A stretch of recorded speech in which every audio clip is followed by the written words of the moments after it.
लोग सही कह रहे हैं, ऐसा कोई सगा नहीं जिसे डोनाल्ड ट्रंप ने ठगा नहीं। जी हां, आप बिल्कुल सही समझ रहे हैं, उसी ठगे की मैं बात कर रहा हूं। और यहां पे अगर हम चाहें तो यह भी कह सकते हैं कि डोनाल्ड ट्रंप भाई साहब ट्विटर वाले भाई साहब हैं। ट्रंप भाई साहब तो ऐसे ट्वीट करते थे जैसे मोहल्ले की आंटी आपस में गॉसिप करती हैं, सुबह दोपहर शाम, और कभी कभी तो रात में 12 बजे भी। उनके ट्वीट इतने अनप्रेडिक्टेबल होते थे कि लोग अलार्म की घड़ी की जगह ट्रंप का ट्विटर नोटिफिकेशन ऑन कर लेते थे और समझ जाते थे कि अब ये समय हो गया और ये वारदात हो चुकी है। Good morning India, China is bad, fake news, great friend Modi. Trump भाई का एक और शौक था जो आपसे चर्चा कर देता हूं। कभी अमेरिका में मोदी जी की तारीफ ऐसे करते थे जैसे अपने दोस्त की शादी में बेस्ट मैच स्पीच दे रहे हो। कहते थे, my very very good friend Modi, great energy not like sleepy Joy. अब इसका मतलब आप समझ गए होंगे कि मेरे सबसे अच्छे दोस्त हैं मोदी और हमेशा वो एनर्जी के साथ काम करते हैं, वो कभी नींद को पसंद नहीं करते।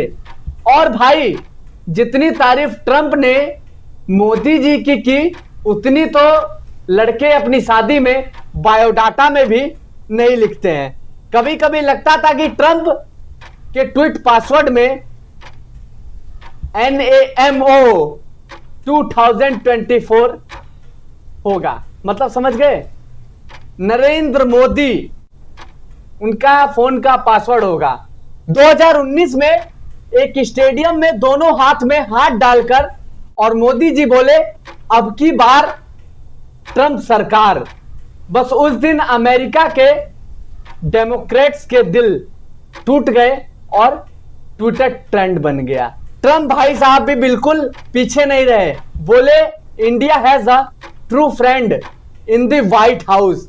उस दिन स्टेडियम में जो तालियां बजी उतनी तो IPL फाइनल में भी कभी आपने नहीं सुनी होगी और ना ही कभी बजती है। अगले साल 2020 नमस्ते ट्रंप, अहमदाबाद में पूरा मोटेरा स्टेडियम भरा, ढोल नगाड़े, पकौड़े और एकदम बॉलीवुड लेवल की एंट्री कराई गई थी।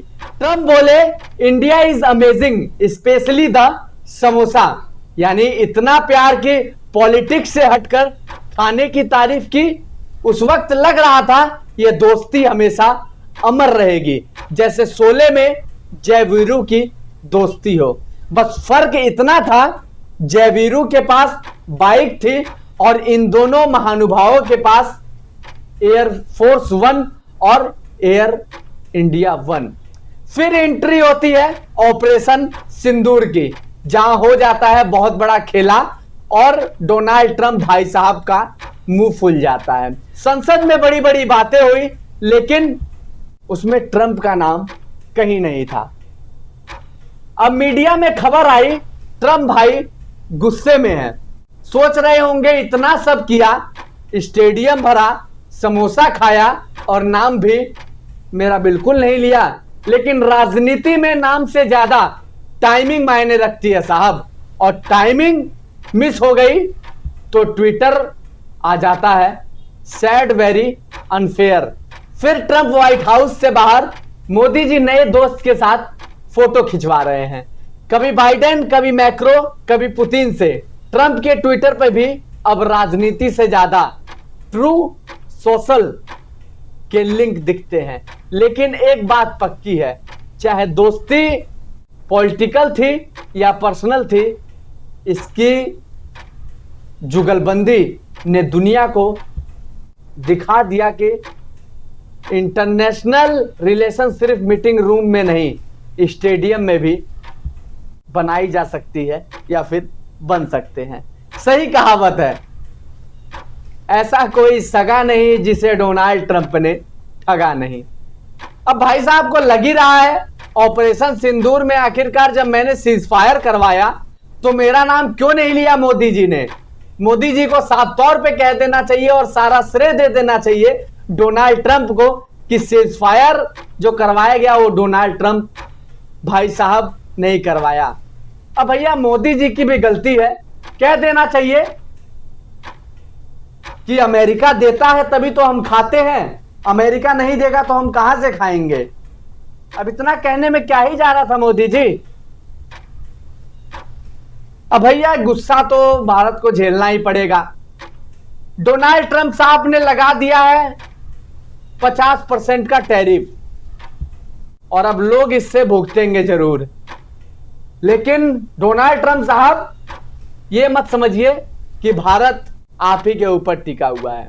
भारत स्वावलंबी है और भारत सब कुछ करके कर सकता है, लेकिन कभी किसी के सामने झुकना भारत ने नहीं सीखा।